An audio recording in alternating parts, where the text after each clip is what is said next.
What's up, everyone? Welcome back to another episode of the Heel Hookers podcast, episode 205.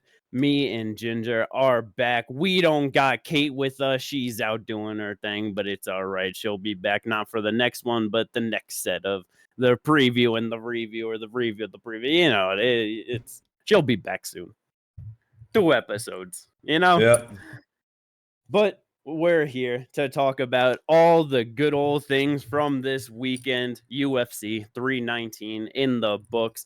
What a goddamn event. So many things to talk about there. We had some PFL going on, but that wasn't too meaningful. I was very happy to see my girl Liz Carmouche get it done, claim that title. Hey, Let's go. Joe Rogan chatter out on the broadcast too. Oh, did he? I didn't even hear that. Yeah, when they were talking about during the Jessica Andrade fight. He was like, yeah, and shout out to Liz for winning the PFL tournament. Hell yeah. That's crazy that he even fucking brought that up. I'm sure he'll get a good talking to for that. It's just like, hey, you're not allowed to talk about other promotions on the broadcast. What the hell? They're leaving ESPN too, and they're going like, that's the funnier part. He's like, I don't even know if we ever fucking talked about that on the pod. No, we didn't. Yo, UFC signed a $7.7 billion deal for 7 years with Paramount. Yeah. Now, from what I saw, I guess it's just the fight nights / pay-per-views. What I saw, and like everything else, like the Contender Series, the all separate Ultimate Fighter are all separate, so that's potentially still going other places, I guess. I would assume that they're probably going to try and bring it to Paramount, but it's just one of those things of now it's like, yeah, we got a deal for the UFC, now signed a rights deal for, like you said, Contender Series, tough, road to UFC, like Power Slap. Keep on stacking. Yeah, Power Slap, everything. Like, keep boxing. On stacking it. Yep. Yeah, they're making a whole lot of fucking money. So we'll see everything that happens. BJJ, like, holy shit. Yep. They have so many different things so much right now that they can have, like, intellectual rights / media rights for. Holy fuck. They didn't even think of that. Locking down all of combat sports. Yeah, it's pretty crazy. But hey, as fight fans, especially in America, I mean, Dana said that there's still probably going to be events that they do pay-per-views. So you know him, he's going to be trying to get some big money on events. Yeah. But and because Paramount saying that like they're not gonna raise, you know what I mean, like, and just talking about that, like, so to every fucking month only pay $12.99 to watch UFC, no ads or worries or anything like that, instead of $95 or $100 a month or whatever it is, you know, to have ESPN Plus and to buy the pay-per-view. I am very okay with that. So but yeah, let's go. Aside from that, let's talk about UFC 319, Ginger. There was so much shit going fucking down last night in Chicago. Yeah. And in the main event, we had so many questions going in to Dricus du Plessis versus Khamzat Chimaev. Dricus trying to make his 3rd title defense. And so much was answered. We were curious of what's the first round going to look like. Oh, well, we fucking saw that. We saw that. Yeah, pretty standard Chimaev round, I will say that. Like, the immediate takedown and just on top the whole round, trying to work towards some type of finish. Yep, going to the fucking mounted crucifix, getting that, just landing like the little shots, you know.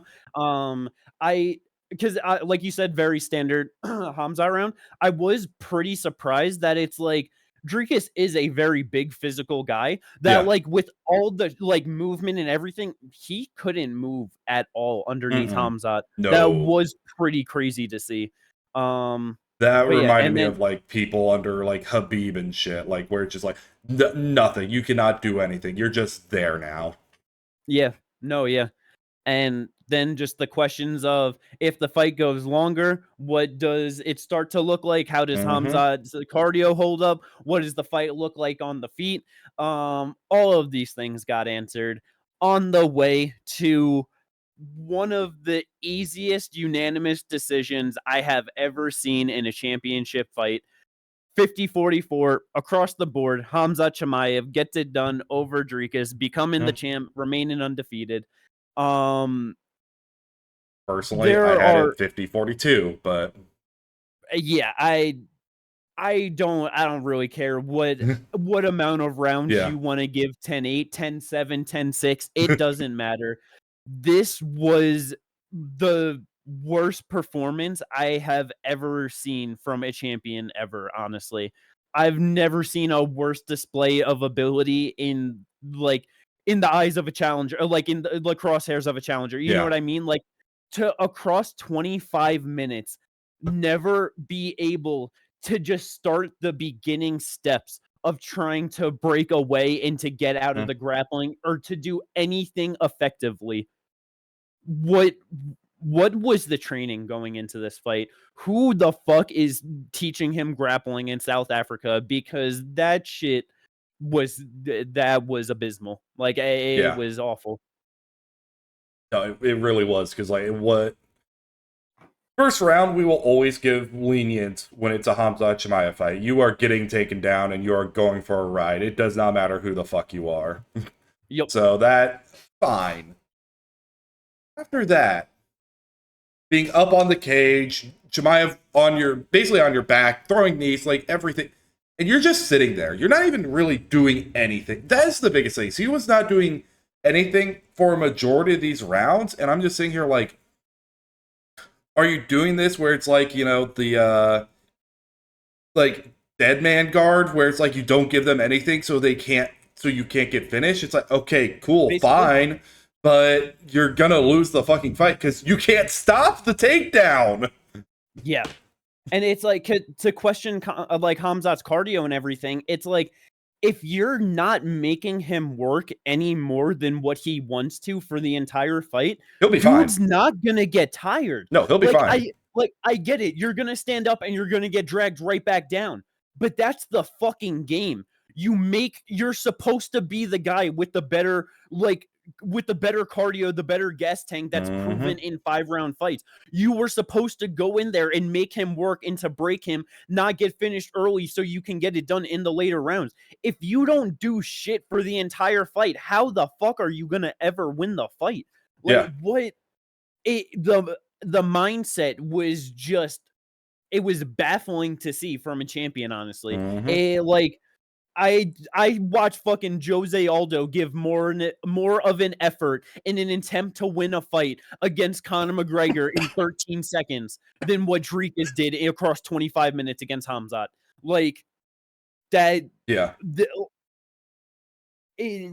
Just absolutely crazy to see him, because obviously it was extremely dominant for Khamzat. I know fucking people are booing and just there's going to be a whole lot of hate on the actual performance, but it's like, to be able to fucking do that to the champion for 25 minutes and to basically allow him to do nothing until the 5th round.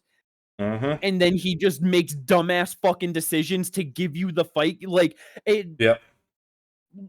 like, bro, that was fucking perfect. Like, that, like, obviously he could have gotten a finish, but it's like, okay, some people are tough to finish. It is what it is. He said it himself, that it's like, he's fucking tough. He's really strong. He was hard to finish. It's like, yeah, not every performance is going to be Whittaker. I instantly take you down. I get your back, and then I squeeze so hard on your chin that I break your jaw. You know what I mean? Yeah, that you break your fucking teeth. You know what I mean? Yeah. Like, it's like, that's not every time. But to do that for 25 minutes to the reigning champion, who's been out grappling all the other people in the division, the first one to ever submit Israel Adesanya. Yeah. Like, holy... He fucking submitted Izzy. Imagine if we ever got Khamzat versus Izzy. Like, he would have fucking folded him into a pretzel within 2 minutes. You know what I mean? Yeah. Like, he could have, like, yeah. He would have been destroyed. Like, it's kind of the same thing. Like, Dricus was able to take down Sean Strickland. Would have destroyed Strickland. Obviously did destroy Whittaker. Like, I don't want to hear Strickland ever talk about Khamzat in the training or anything like that again, bro. If he's calling him a dick, that's just one thing, because maybe he is. Like, that's a subjective thing. But, like, the other parts of Trey, like, where he's like, oh, no, I'm fucking him up or whatever, no, I don't believe you at all. And just calling him, like, a weak man because of just, like, who he decides to train with and stuff, and that he's just, like, a bitch. Like, bruh. Bro, he just did something you could never do to a man who beat you twice. Yeah. He could never do that to anyone in the UFC. I mean, I get what you're saying, but at the same time, this is the division that does have Jose Medina. I feel like he could probably do it to him, but Yeah. But yeah, but yeah, it no, just it's insane. Like it is legitimately like after watching it, it's like, who does beat Chimaev? Like legitimately, it's hard to like see it. No, yeah, for sure. Because it does have to be someone who like makes him work. Because that was basically what DDP, he just wasn't making him work. Yes. Got two guys right now who do not have fights, who have just fought, who both coming off wins. And one of them is RDR. RDR also does get tired. Yes. Anthony Hernandez has a limitless gas tank. I want to see that at some point. Yeah, that for me personally, like it, because obviously you got Kaio and Nasruddin fighting. The winner of that, it like whoever comes out on top, fuck everyone. They are the most deserving number one contender. They deserve a title fight. RDR, he just beat Whitaker. He's right there at the top. He also is pretty deserving of a title fight. Fluffy, the streak and everything, like I think that he's also right there in the mix. Granted, beating Roman Dolidze, who is ranked number 9, nowhere near as close of a win as any of these other guys. I get it. Me personally, I want to see Khamzat versus Fluffy because, like you said, with RDR, he's got the grappling. It's going to be fun as long as it lasts. I do not think he has the cardio to keep up to fight out of everything with, you know what I mean? He's going to be rolling. He's going to be trying to do things with Khamzat in the first round. I feel like by like halfway of the second round, he's probably exhausted and Khamzat finds a sub. It's possible, yeah. Fluffy, that's the one that's interesting to me because because even if the first 4 rounds went exactly like how they went with, you know, Khamzat versus Dricus, Khamzat was slowing down in the 5th round. And like Dricus scored a takedown on Khamzat in the 5th round, the first one to do that. Bro, Fluffy is not going to be tired in the 5th round. He's going to go and like that 5th round Khamzat versus a 5th round Fluffy finds a sub. You know what I mean? And so that's the one that's interesting to me. That's what I want to see next for Khamzat, honestly. I know it won't happen, but that's my personal preference. It really, like, because I get it. Like, it would be a fun fight. It would be interesting, but he isn't the next guy. He's just not. Yeah, he doesn't have the name value wins to get there. He can after his next fight. Yes. But he needs one more. And then, with RDR, he's just the most ready right now. Because obviously, Khamzat being the guy he is, he's like, I want to fight in October. Yep. And if that's true, then he wants to. RDR is going to be the most fresh guy. He's going to be the one who's going to be the most ready. Yeah. I would have zero problems at all if October we got Khamzat RDR. That would be so hype, so much fun. I would be so down for that. And he'll have beaten 2 Dutchmen in a row. Yeah, and then it's just like if Khamzat gets if he's able to just stay healthy, and because obviously he's done so much with changing up his camp and everything, and he's, like just even with just Armin talking of like he's got someone to literally there 24/7 make sure that he's not overtraining. You know what I mean? Yeah. It's like if he can stay healthy and he can keep performing like he used to, bro. October, like you said, he fights RDR. We have in September, Kaio and Nasruddin gonna fight. Maybe February-ish or March, we can get Khamzat if he beats RDR versus the winner of that. Hopefully within January, February, maybe end of this year, we can get Fluffy fighting somebody else. Maybe a Izzy, maybe a Strickland, whoever. You know what I mean? Maybe a Plessis. So then it's like, whoever. So then it's like, now we're starting to get to like April, May, winner of like, let's say if Khamzat keeps on fucking winning and rolling, you know, like things could line up if Khamzat keeps fucking cooking and winning and staying active.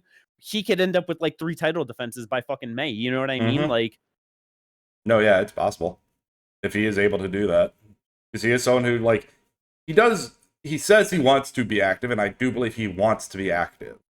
So it is something that I can see happening. The one thing I will say in regards to Fluffy versus Dricus, because I just thought of this. Look, one thing about Dricus is he won't be Roman Dolidze in the essence of he will not be broken by the end of the first round. Oh yeah. Like that. It took about 3 for him to realize, oh fuck, in this fight. Yeah.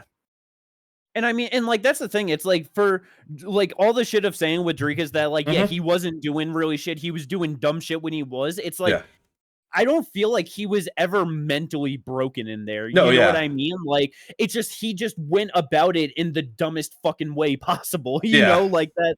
So it's I don't know, just ends up working towards a rematch or something. It could possibly play out different, you know, but like like you said, he will not get broken by the first round. I don't think he'll get broken at all in that fight. He could easily get finished, but I was about to say, I think he gets finished, but I don't think it's broken.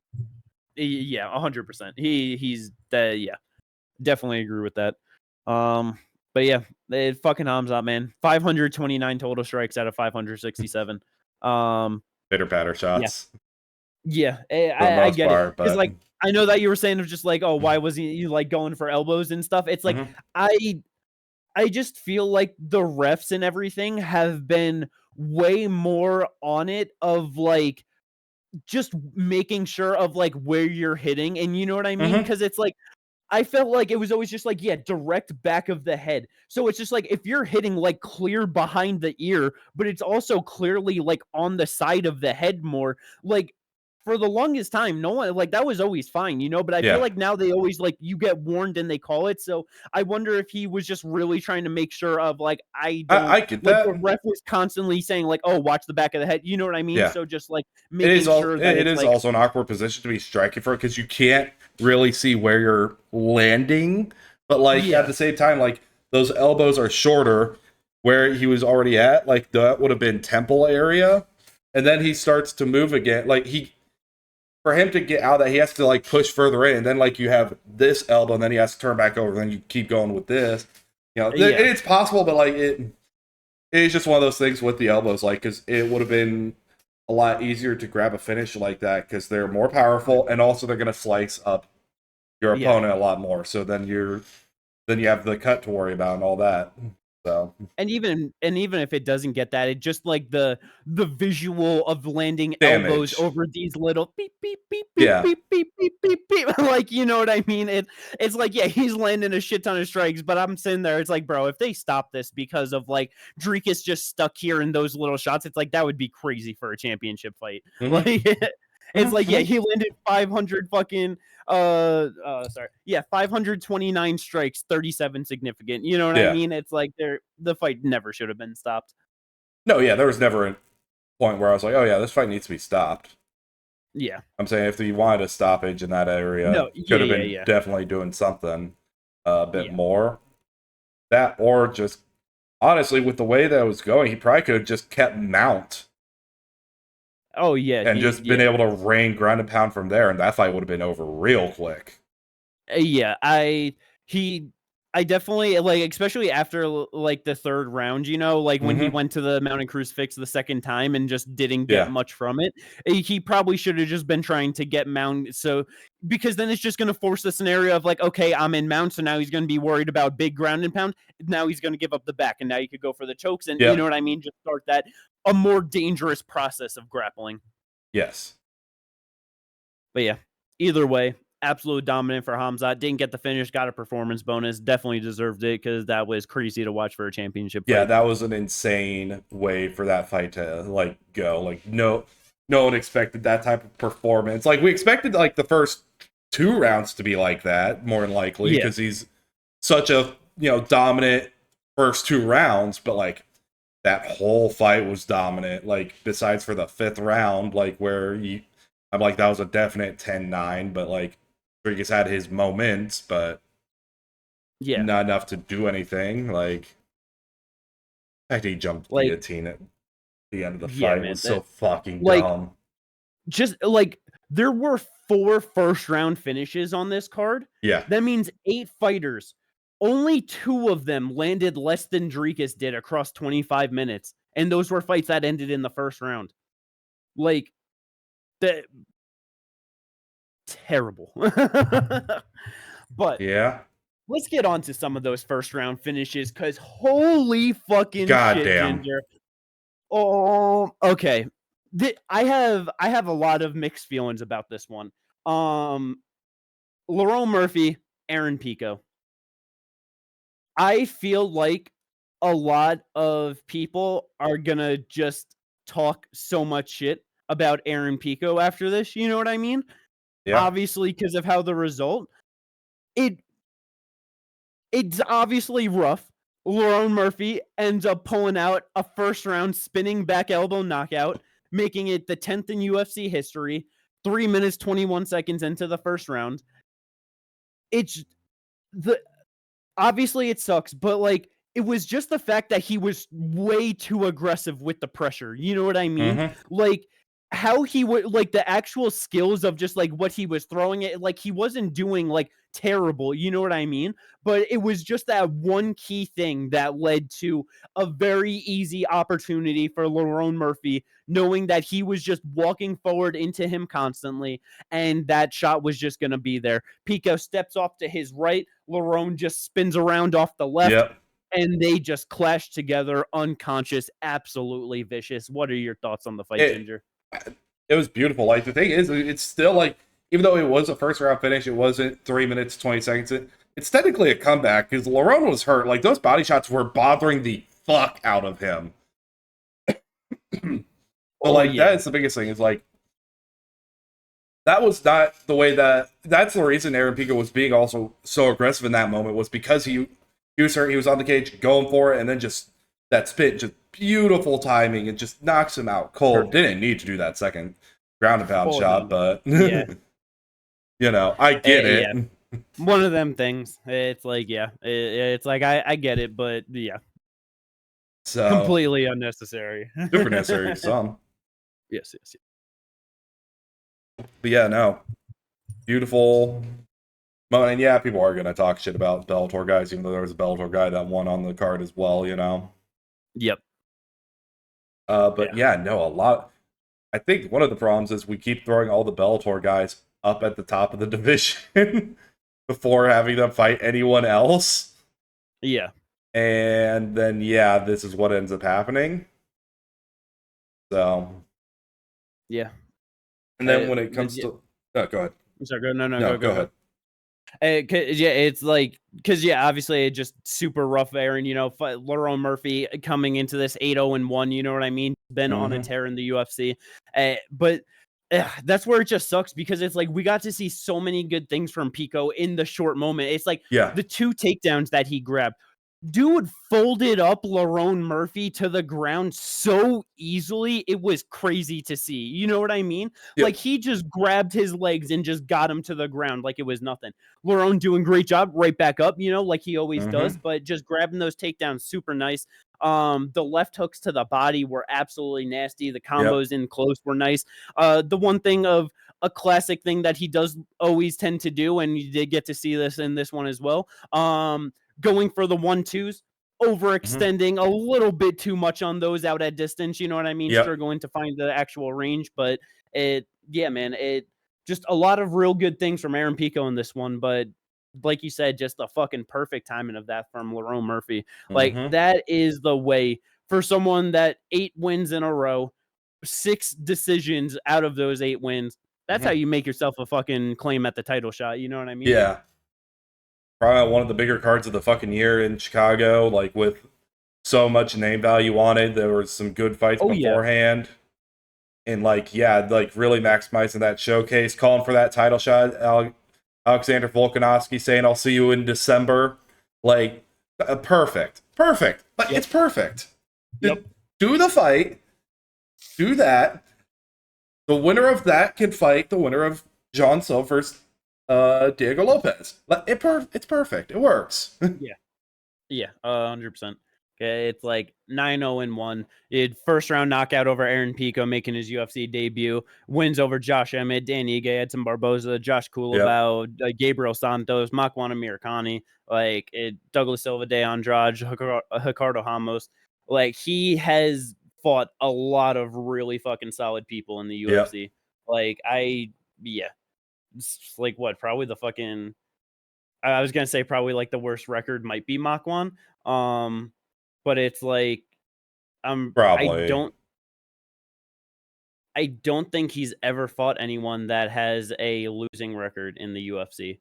Which that's something. Okay, Josh Kulabau, 3-4-1, and obviously Aaron Pico making his debut technically does now. You know what I mean? But it's but he caused it to be negative. It was 0-0 before that. And even then, when he fought Kulabau, he would have been 3-1-1. Yeah, because it was 3-fight losing streak. It started with Lerone Murphy. So. Yep. So it's like he has fought a lot of really good competition. He's really been putting a good run together. 34 years very old technical. Now. Yeah, now's the time. Like you can't fucking make him sit out any longer. You give him his opportunity. See what he could do against the great Alexander Volkanovski. No, yeah, it works perfectly. I want to see that fight, and I think it'd be very interesting. Like the stylistic, like because they're both like true MMA fighters in terms of like how like well rounded they are. Because Lerone will go for takedowns on certain people. He doesn't just do it all the time, but he will go for takedown. So it'll be very interesting to see like how that fight actually goes. Yes. I mean, it's one of those things where for me, like with everything, like saying that, it's like he deserves it, he should get all of that.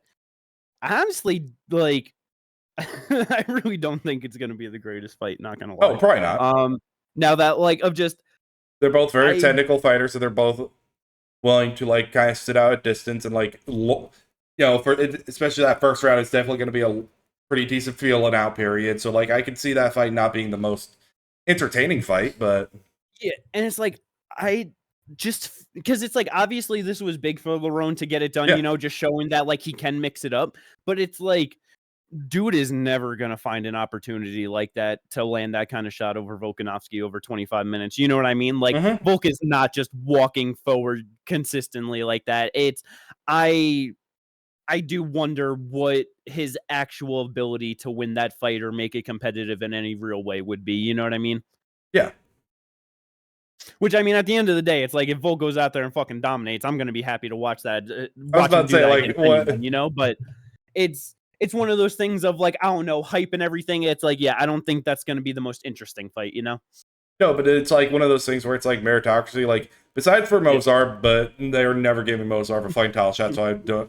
So at this point, I don't mind not even mentioning it, but it's one of those things you can only do so much, you know? What I mean? Like, but like with Lerone Murphy, like he has definitely earned that title shot. The only other person, like we were saying, is like Jean Silva, but he's never fought anyone in the UFC with a winning record. Or just until Diego, on a win streak. Sorry, not a winning record. Yeah, on a win streak. They're either coming off one win or they're coming off a loss. Yeah.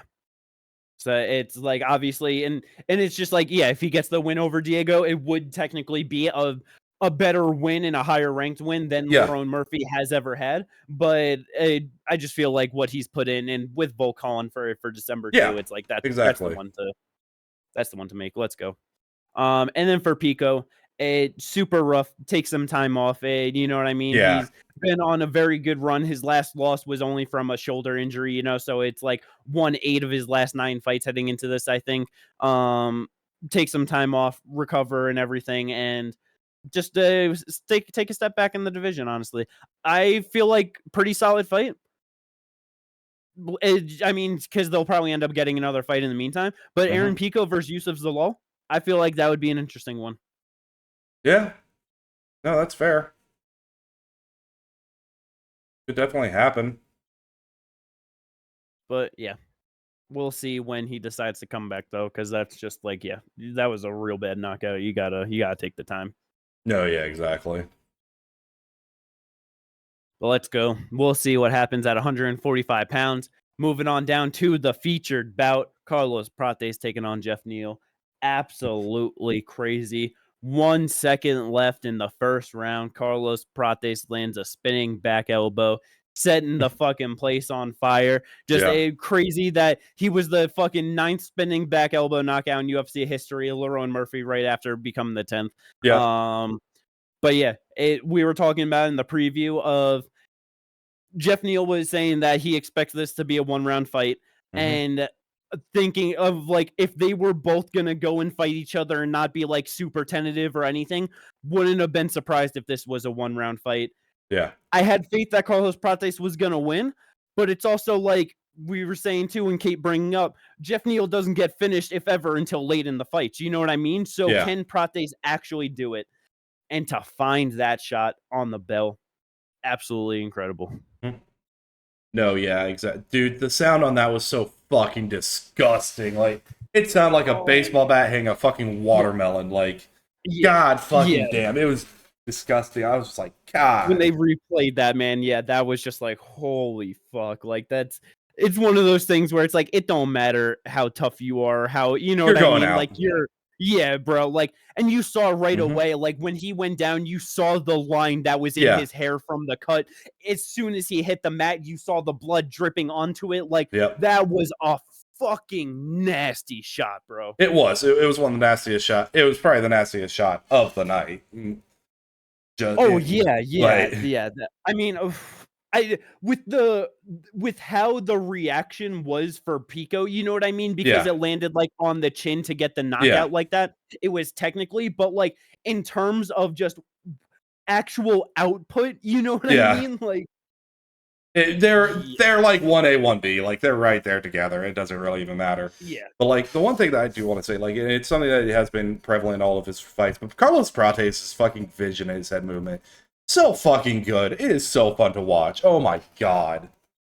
Yeah, man. He is so keen, and like you said, the vision, it's just he is locked in, ready to go, and just and that's where it's just one of those things too, of just like how he fights and everything. It's like, first of all, like, because what I wanted to bring up was just like people just talking shit with like, oh, they're smoking cigarettes and all that. It's like,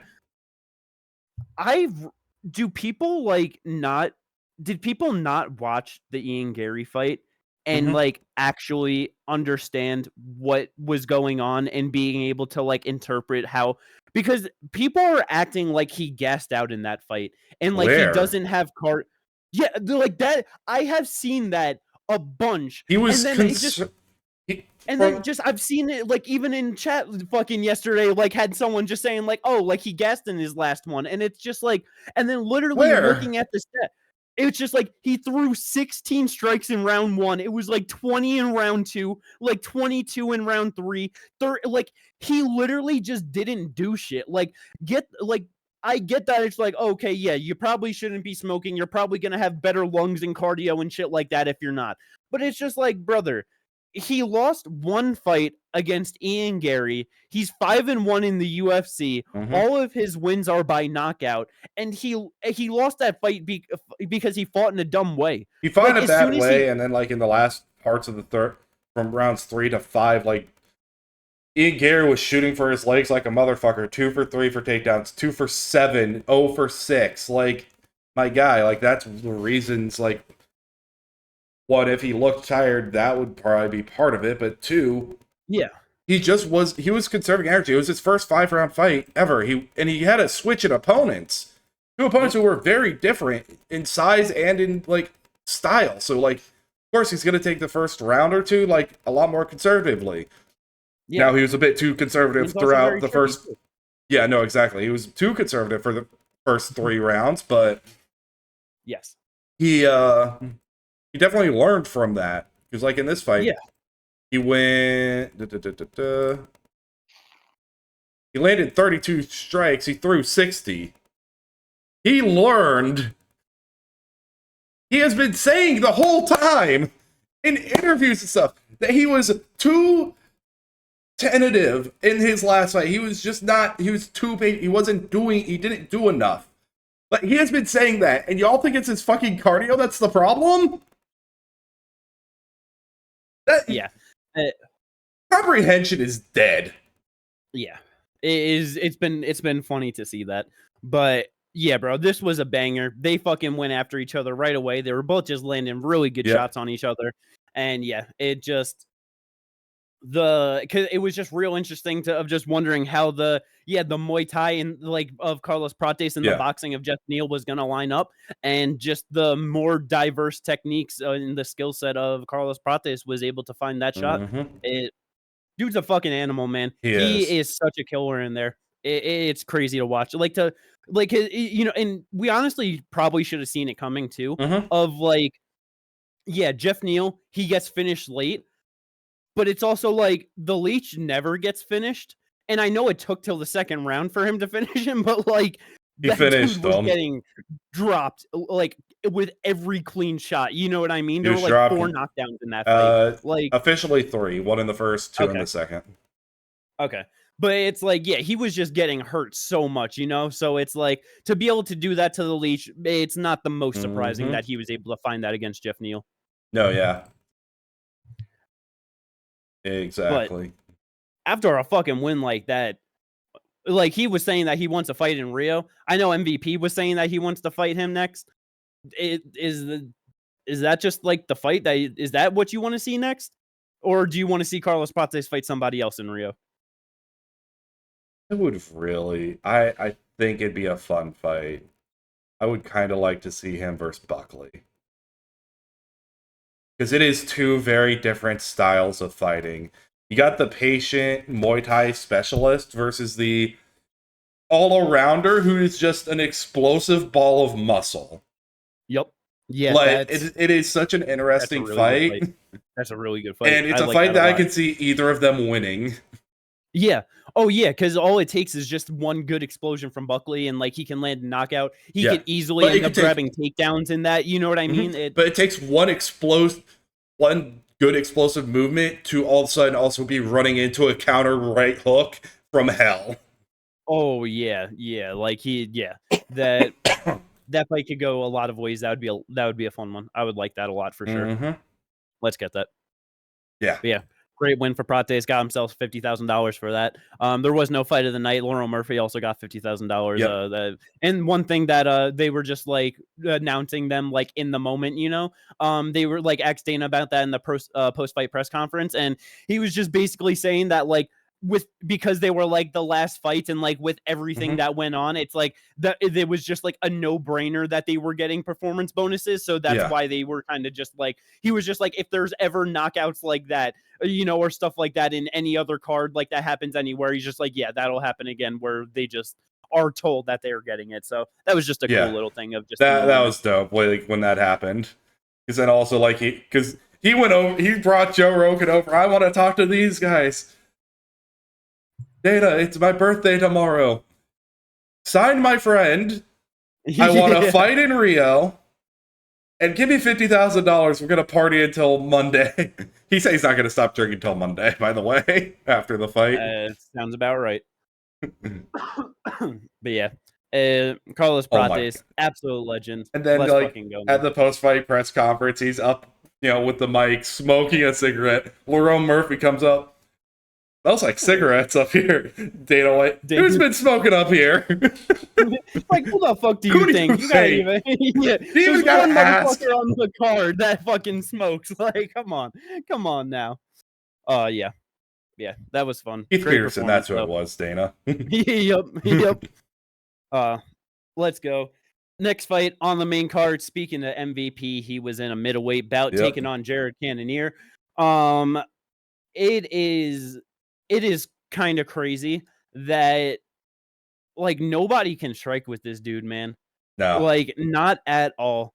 MVP gets a very easy unanimous decision win over Gerald Cannonier.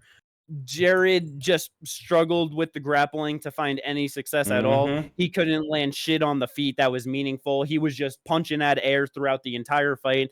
Classic MVP, just darting in and out, just swift movement side to side on the cage. Had Gerald absolutely confused at so many points, landing good knockdowns. No official knockdowns.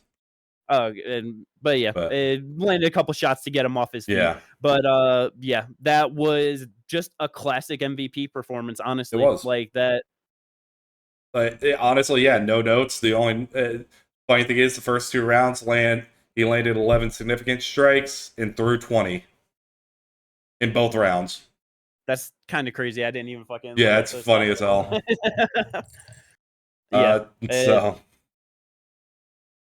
It's like it wasn't the greatest fight, you know what I mean? It wasn't like super high action, high pace or anything. That's what MVP kind of does. Like that's what he's been doing to people and all that. So it's like it is what I expect.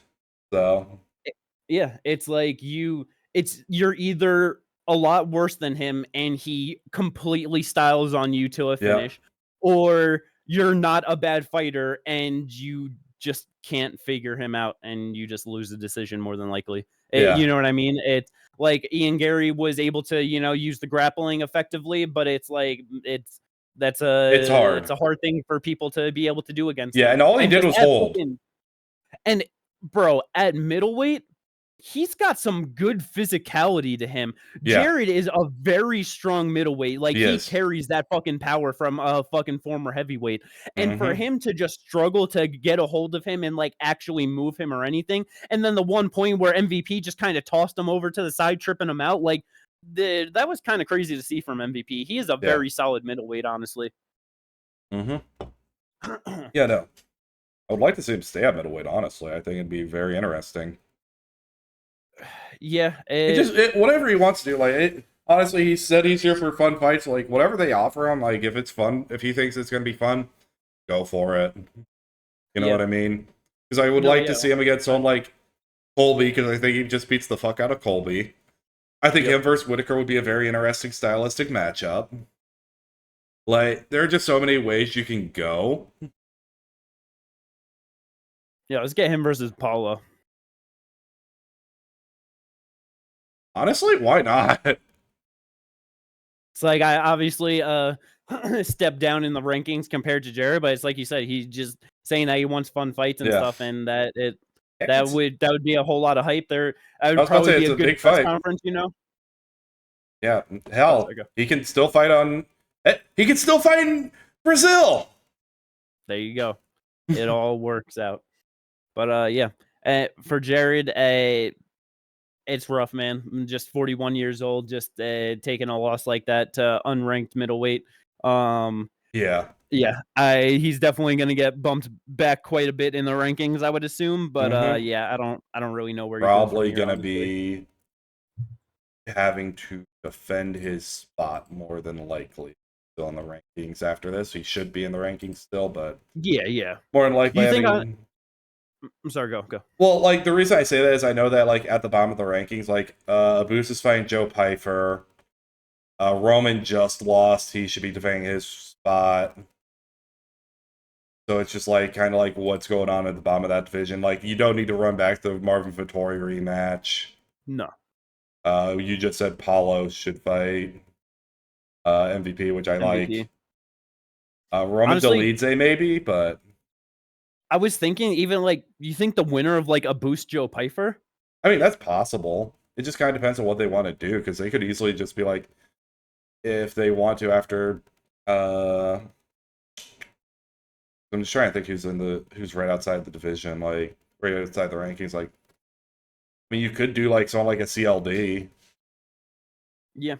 CLD anything like that should probably be fighting into the rankings at least. So. Yeah, anything like that I feel like wouldn't be bad, but yeah, probably just because one of those things, obviously he's got like a very solid name to him, but he's not like some super favorable guy to the UFC or anything. So I just feel like he's probably just gonna start getting those like up and comers more and just like you said, defending his spot. Oh yeah. We'll see what happens with him though at middleweight, but. The last fight to talk about old timers.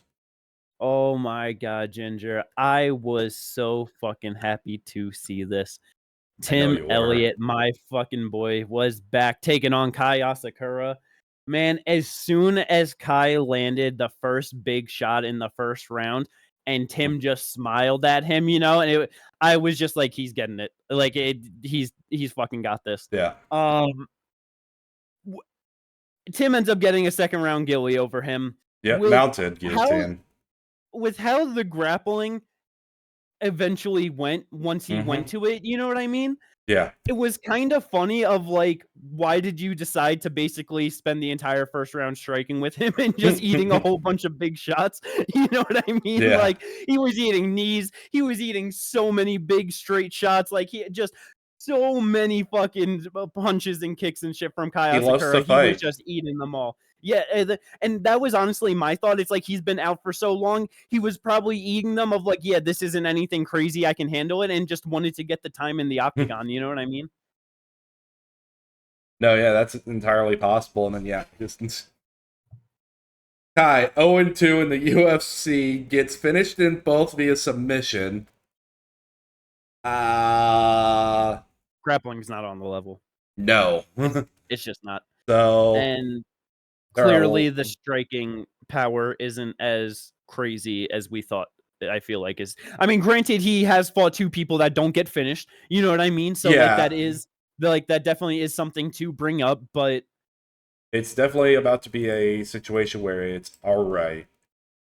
Who is Kai fighting? Because obviously at this point, like, he's going to be fighting outside the top 15. They brought Matt Schnell back to the UFC, right? I gotta see something real quick. I gotta see something. Yeah, bro. Yeah, no, I get it.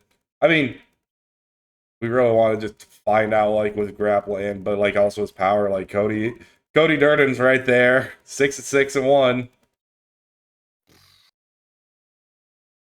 Bro, I just feel like you put him up against any grappler and he's probably just gonna lose. Like, I don't. I mean, it's possible. I mean, well, like you said, Cody, like, he has been finished before, you know, so it's like that is someone where it's like, okay, if he can land that shot before getting taken down, can probably get the knockout, you know, but it's like, yeah, man, Also, Matt Schnell is back in the UFC. His last fight was this year against Jimmy Flick, got a decision win. Yes, yeah. It's like, I don't really want to see that because Kai probably just knocks him out real easy, and so that would suck. But it's like, yeah, I really don't think you can put him against grapplers in this division. He just does not have the skills at all on the ground. Obviously a very explosive striker, but even with that, it's like all just like 1-2, you know, like shots, like no combinations. Like it's like he does not have a great overall style to compete with the top guys in the flyweight division. No, yeah. Him versus Ode Osborne. Yeah. That'd be a fun fight. That'd be fucking good. Ode explosive as shit. That would be a good one. Any just main striker, honestly, and that, like, I'd be fine with watching him if it was like Ramazan Tamarov, if it's Bruno Silva, if it, like you said, Ode Osborne, because he's at 15 right now. Someone outside the top 15, Bruno and Tamarov right ahead of him. But yeah, no. So like, yeah, anyone outside the top 15, I really feel like that should be who he's fighting next. And my question for you: who do you want to see Tim fight next? Well, the title run starts now, so it's hard because obviously, realistically, it's like he's always lost to the best guys in the division throughout his career. Right. You know what I mean? Right. So it's like at 39 years old, I don't think that that's really going to change too much. But I would like to see a climb back towards the top and to just see where he can get. And I think a very good next fight for him would probably be someone like a Suama Bayev. I mean, that's fair. I don't hate that. I'm trying to. Asu just won his last fight, right? I think so. And who did he fight? Yeah, he just beat Ochoa. That's right. Yeah, because he was supposed to fight Tamarov. Yes. Yep. Yeah, I mean, at that point, yeah. Oh, that grappling is going to be so much fun. Yeah, like those scrambles are going to be fun. Yeah, because that's where it's one of those things of, obviously it's not like Tim's a bad striker, but he can easily get outstruck by good strikers. And if you're a good striker with good takedown defense, then it's like you could cause just real problems for him. But yeah, so Asu, he's not that great of a striker, but he's a very solid grappler. And yeah, like you said, those scrambles, I would absolutely love to see how that fight plays out. I feel like, and I'm trying to match make well for my boy, so I feel like Tim probably pulls out with another second round sub or something. Man, it's possible against us too. But I feel like that would be a fun fight. You know what? Fuck it. This title run starts here. Amir Albazi. It's really funny because I was like, in my head, it's also kind of funny because I just realized that everyone I was about to say, all of their names start with A, but it's like you either give him Asu or Amir, or fucking Amir Albazi. Yeah, those are the options for Tim Elliott. All of those, I feel. Obviously, Amir would still be a very rough one, but that's the most favorable matchup in the top of the division for him. In the top 5, 100%. Like, Tyra's been improving in his striking and that grappling. Like, I feel like Tyra is probably bigger, stronger, faster. Yeah. Royval, he's already lost to, and that's probably going to end very similar. Brandon Moreno, weirdly enough, they have never fought. For both them being in the UFC and on 2 different stints, like multiple times, and like having like long runs to the UFC, have somehow never crossed paths. That's one of those fights I feel like we need to get at some point. That would be fun. And then Joshua Van pieces him the fuck up.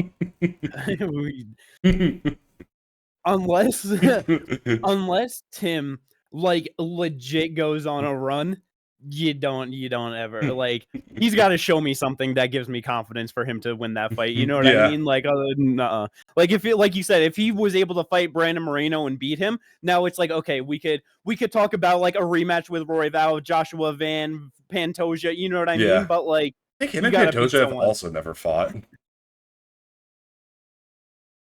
Yeah, him and Pantoja haven't fought either. That is weird. Give him a title shot. It's a new matchup for Pantoja. What the hell? How have you not fought 2 of like the other 2 longest tenured flyweights in your division? One of those things where they're more consistently towards the top and you're more consistently towards the back, So it's just funny though. Yeah, no, I would have just assumed that he would have fought them for sure. Oh yeah, especially like they were on the Ultimate Fighter together. Yeah, all of them. All of That's them. what I'm saying. Yeah. Yeah, that is really funny. Tim fucking won the whole goddamn thing. Yeah. He made it to the end. Yeah. Without fighting either of. Both of them became UFC champion, and he never did. And he fought for it before them. Yep. I love how shit like that works. Like that's the fun shit about the Ultimate Fighter. Whoever wins it is usually never the best guy. It's usually some other guy that ends up becoming a better fighter. Like it's It's really Uriah Hall, Kevin Gastelum. Yep. Fucking shit. No, I forget. Never mind. Either way, it's happened many seasons. Yeah. But good shit for Tim Elliott. Very happy for him. Also got a performance bonus, $50,000 added to the bank. Let's fucking go. That is the main card though for UFC 319. A whole lot of fun. Ginger, on to the prelims. I mean, we had some real good prelims, honestly. So I don't know where exactly you start. If you want to just start at the top and just run on real quick. Let's start at the top because I was genuinely like impressed by both guys because Eric Nolan being normally a welterweight coming in fighting a middleweight, and like hurting him and like almost being able to finish him. Like what was that? Right at the end of the first round. Yep, right at the end. Yeah, got real close. Like I am genuinely impressed and really excited for wherever Eric Nolan goes next with his when he goes back down to welterweight here in the UFC. It's going to be very interesting. And then obviously like Susukaev. Yeah. He's obviously very good. He needs to tie in a couple of things up, but showman and all that, like can't wait to see like what he does next too. Yeah.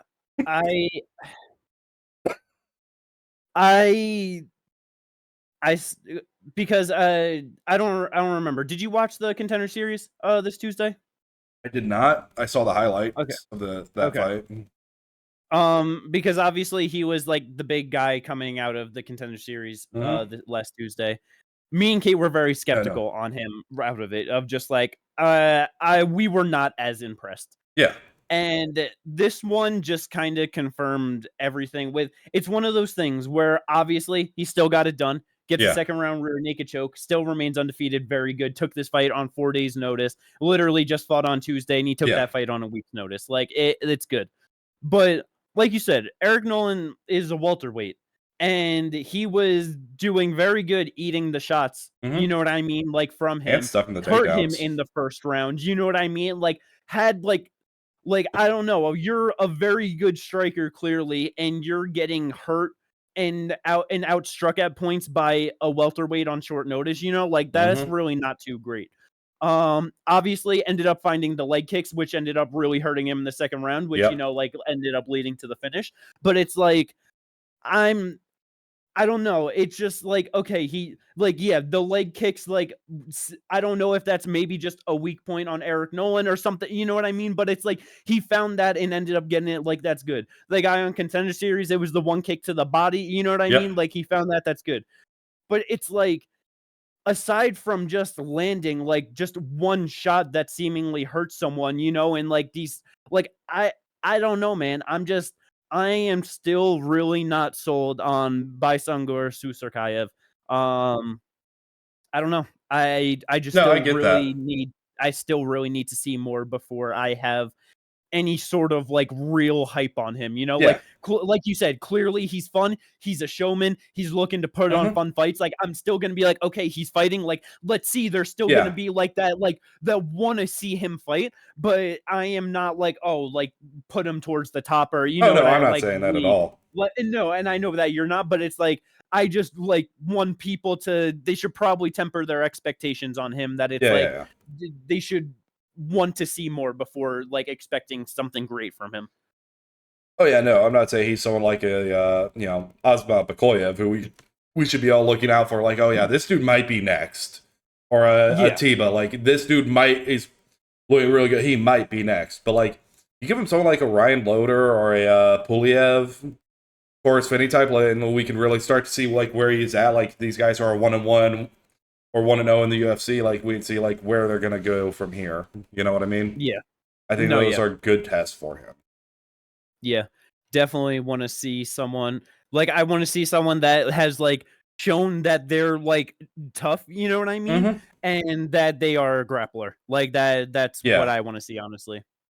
And then it's like just even like strikers too. Like, that's like, he's definitely still got a lot to prove. But yeah, like I said though, still to get hurt and, you know, like at the end of the first round to still keep your wits about you, to come back and get the finish in the second round, that's still very impressive. And that is also something that I should take into consideration more with like a lot of these guys where like I may not be as high on, where it's like, okay, you may not be looking the greatest, but it's like, you're like, okay, you're showing these flaws, but you're still getting it done, and you're still, you know what I mean? So yeah, so we'll see where he goes. But like you said, week's notice, 4 days notice. Like, let's see what he looks like with the full camp. Like, let's people need to temper their expectations because there are obvious flaws in his game.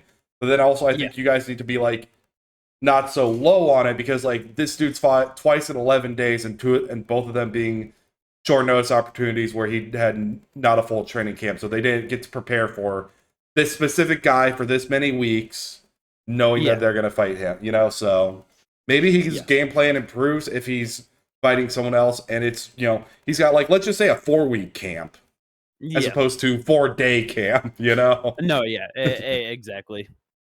But yeah, and like you said, Eric Nolan, it just for him to go out there with the opportunity and like even just to be put on the press conference talking shit, you know, like he did not seem like the moment was too big for him. He definitely fought in that way, and he definitely put a good account of himself on there. And one of those things where it's like, obviously sucks to lose like that, but you will get an opportunity at your rightful weight class in the UFC. He's gonna get his opportunity at his rightful weight class, and it's welterweight. There are plenty of unranked guys for you to be able to burn through if need be. Yeah. Yes. So 1000%. But yeah, Michał Oleksiejczuk got a first round finish over GM3. That was pretty nasty. That was real good for him. Yeah. How many knockdowns were there officially on that? Now thinking about it. 1. Yeah. All right. Well, I think it was 2 times I think the GM3 went down, but I think it went down 3 times, but yeah. It was 2 or 3, but yeah, no, that was impressive. Yep. Michel's putting it together. I don't think he's gonna be able to get into. I'm not sure about rankings, but you know. Yeah, it's like he's clearly showing like improvement. He's clearly looking good. He called for Marvin Vettori and that he wanted a top 15 opponent next, and like all that.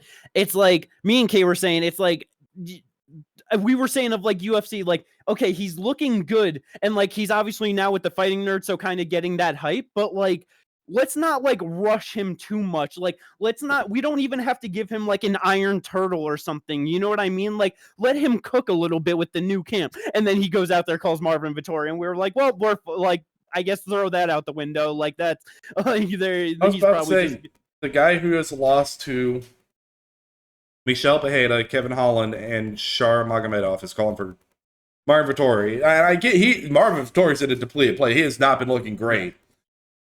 He should still be able to beat the fuck out of Michał Oleksiejczuk, who I think has only gotten wins in the UFC via finish. Sorry, he has one decision over Bukauskas.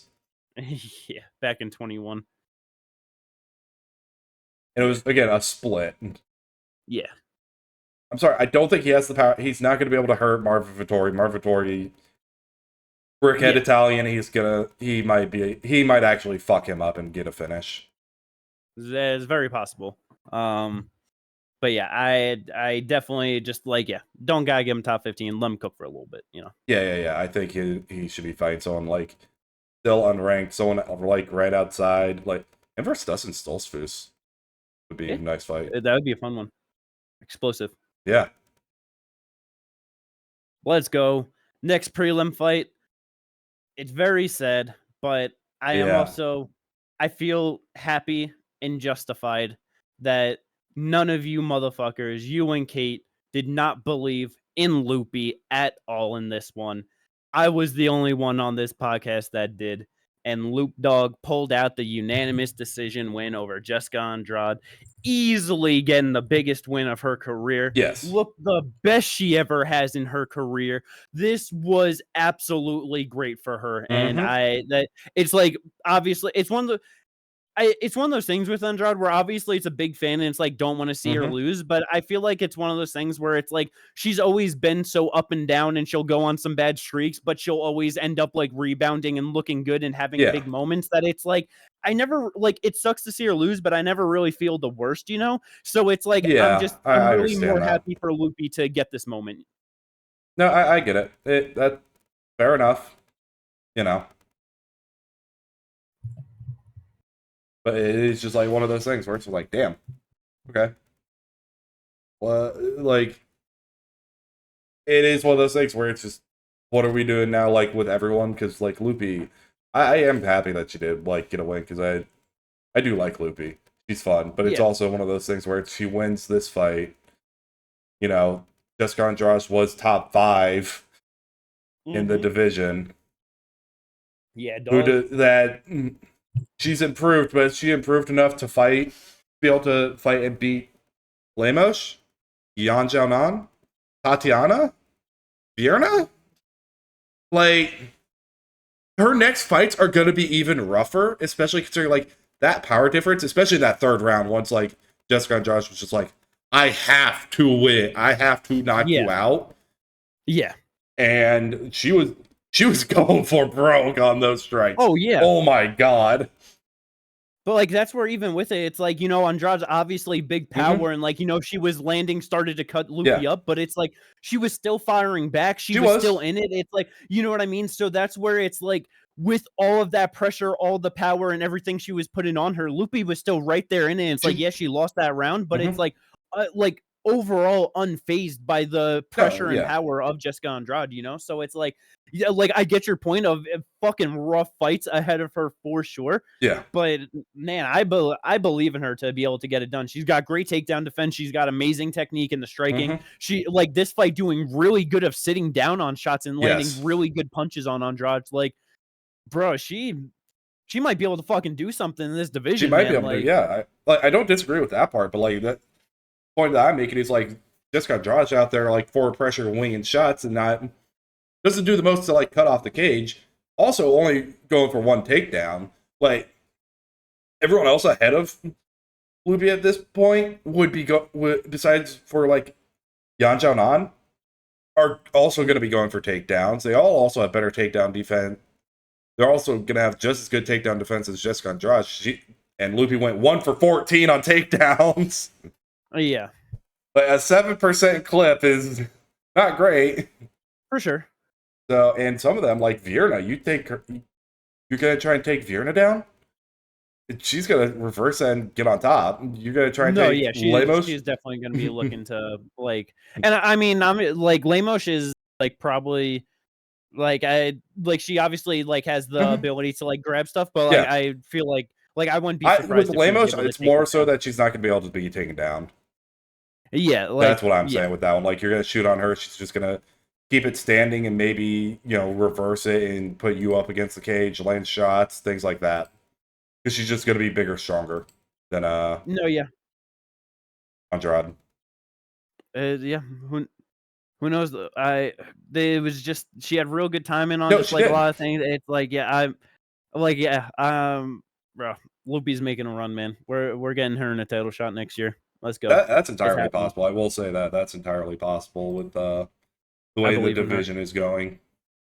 You know what? Actually, I think the only one that I feel like, because obviously it's one of the, like, I wouldn't be surprised if she lost to anyone from 1 through 4, Yeah. But I do feel like the one person that it's like I really do wonder is Virna. Like that one, it's like with what she's shown right now, I'm just like, that. And I mean, considering back last year, she already beat her in a 3-round decision.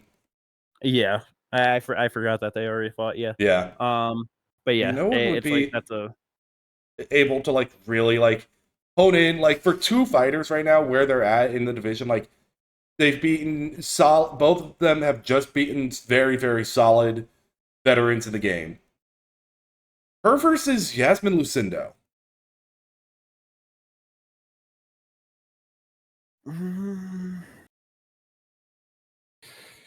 Would be very interesting.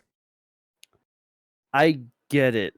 The one thing that I will say about that is I feel like the UFC right now at all costs has to avoid having the younger women fight each other. Right. Because we're not getting a whole bunch of talent like coming into the division anymore. You know what I mean? Like the prospects have slowed down and the older fighters are still hanging around and everything.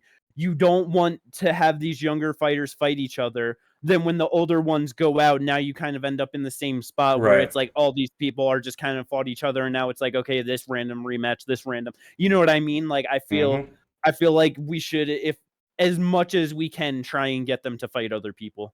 No, that's fair.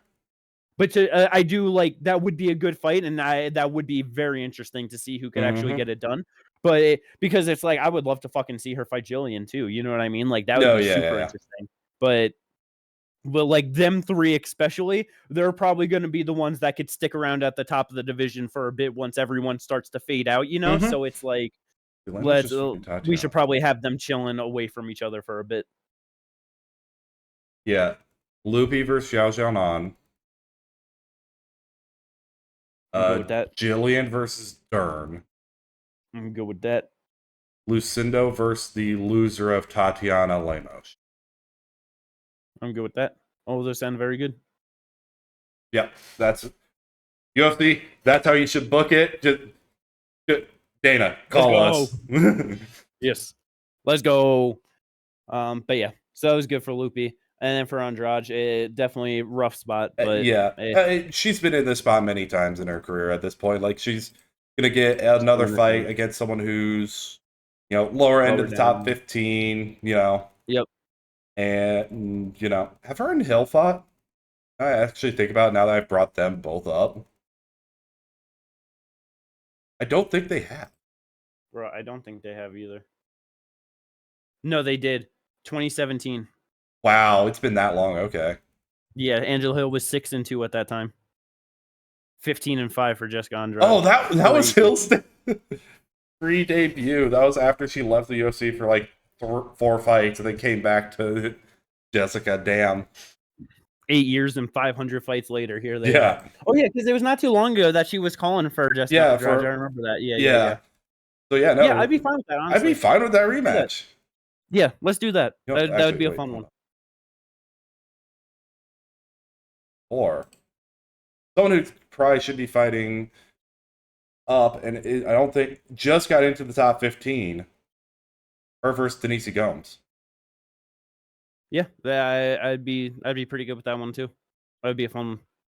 Yeah, anything like that, like you said, back into the rankings. Yeah, so let's go. Hell yeah. Last couple mentions of the prelims. Alexander Hernandez got a pretty nasty knockout over Chase Hooper in the first round. That was Chase was just struggling too much on the feet. Like he started good, but then Hernandez just got the rhythm and the timing of everything. And then Chase, as soon as he started to struggle, then it all went downhill on the feet. Like everything was missing, just started spinning on the spinning back fist constantly. Like everything was so open and obvious. And you just could not get a hold of Hernandez to save his life, which makes sense. Hernandez has pretty good grappling, and that's the thing that we were talking about. Like, those takedowns were so far out at range and bad. Oh yeah, that. And just that he was like, it was the end of the round. Like he literally was just swinging to swing, and that's what caught him caught like that. I don't know why he was swinging there. He just could have kept off and just let that round end, but was just coming in wild shots, big hooks, and bump. Just that.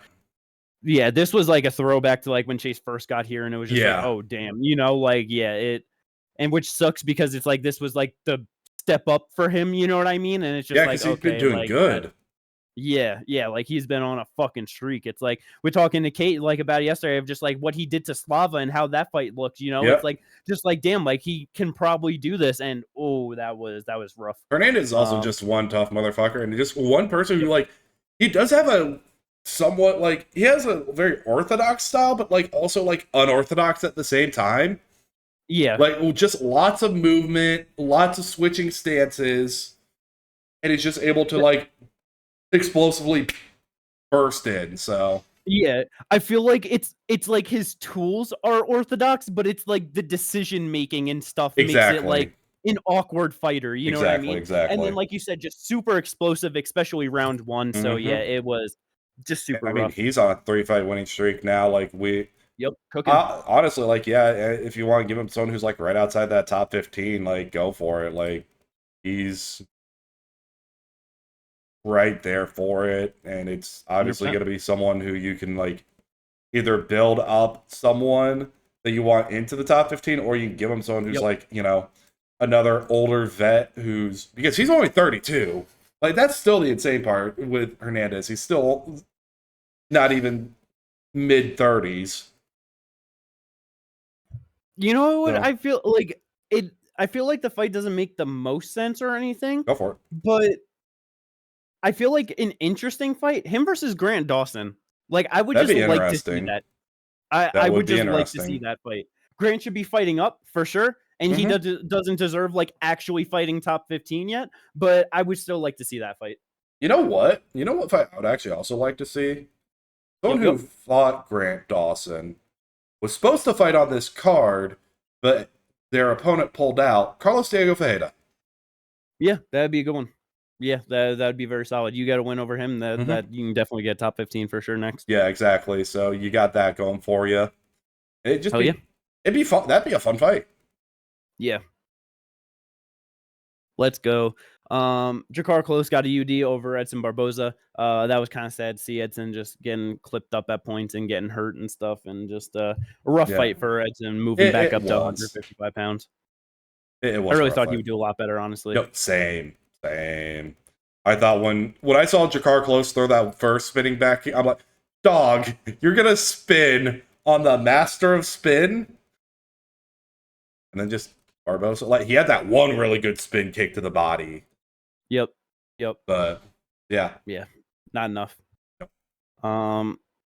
Last real thing, because Joseph Morales got like the triangle choke on for the tough finale, so that was real cool. It was just like I thought about, I was like, damn, when was the last time we actually seen a triangle choke submission in the UFC? I feel like it's been a minute. You know what I mean? But Karine Silva, Dione Barboza. I had Barboza winning. Yeah, I thought Dione was gonna win. And like as I was saying, like, you know, the third round ends, and I was like, okay, like Barboza, and Kate was like, I don't know, like the second round was close, like this could be Karine, like I wouldn't be surprised at all. And then UD 29-28 Karine, and she was like, yeah, like, and I was just like, wow, I didn't think she won that fight at all. Yeah, so that was just, I was just kind of curious of who you thought won that. So yeah. Yeah, I was I thought I was on Karine's side, like when the fight was starting. I'm like, all right, let's go Karine. And then like, yeah, I wanted her to win, but I was just like, didn't think she did. Watched at the end of it, I was just like, yeah, Barboza probably should win that 29-28. And then yeah, the decision was read. I was like, huh. Yep. Okay. I guess. Let's go. Yep. That is all of the stuff from this card. Let's fucking go. What a great event. Last things of mentions for this episode. We got Tapology. I came in first place out of the three of us. Very nice. We all did somehow terribly. beat you with having her friend do her picks. And bro, the funniest fucking it is so funny. She has her friend do her picks. She does Khamzat by decision. She's like, nah, you gotta change that. That's the one thing I'm changing. Khamzat by decision. So fucking funny. The only motherfucker in the world that would have. That's the thing. The less you know about fights, the better you are at picking them. So it's one of those things. Sometimes, the more you know, you think too much. There's too many thoughts, and it's easier to fuck it up. So if you do really good at your picks, you probably fucking suck. So. Speaking of that, I came in first place. You got 5 right. Like we were shooting like Shaq at the free throw line. Like, but like to be fair, like a lot of these fights were like, no, like this person should do better. Like, you know what I mean? Like a lot of dogs won for sure too. A lot of dogs won. Yeah. I thought Barboza was going to be able to beat Drakkar close, like, by decision. Like, I thought he was just going to do better. I thought Hooper was going to get a sub in the second round. I don't think that's a crazy idea. Yep. Well, it wasn't at the time. Now that the fight's out, it's like, okay, I see how that turned out. I had Andrade winning against Loopy. I thought that was going to happen. She had a really good third. Like the first 4 fights, 3 dogs won, you know? Like, but in a lot of these, it's like Meerschaert with Oleksiejczuk. Like, that fight could have gone either way. Yeah. 100%. Kai versus Tim, like, I thought Kai was going to be able to do something. No, yeah. And then, like, Pico, like, I was definitely was not expecting Lerone Murphy to spin to win. And then Dricus to Plessis, like, that we had been talking about how that fight was going to be the most unpredictable fight ever. And it turned out to be, like, actually the most predictable fight ever. Like, yeah. But yeah, so I got 4 right. Apology was fun.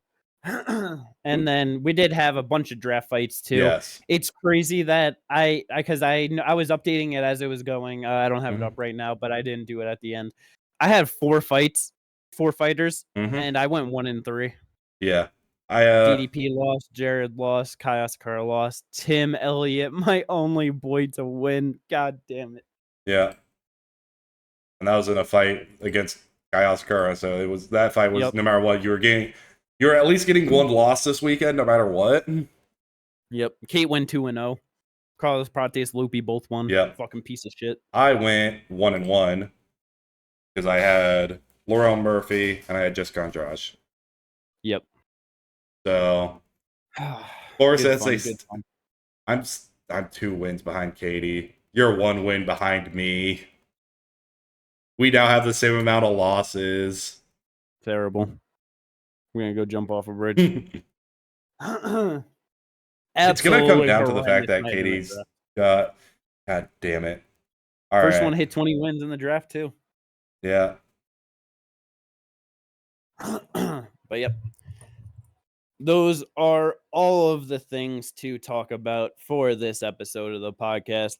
I hope everyone enjoyed this one. Like and subscribe if you did, and we will catch you previewing next week. what is it? The fucking Min Yang Johnny Shang Walker, Walker. Min Yang Shang. Oh my God, what a card. Ortega, Aljo, Co-Main. Let's go. Yes. Peace out, everyone.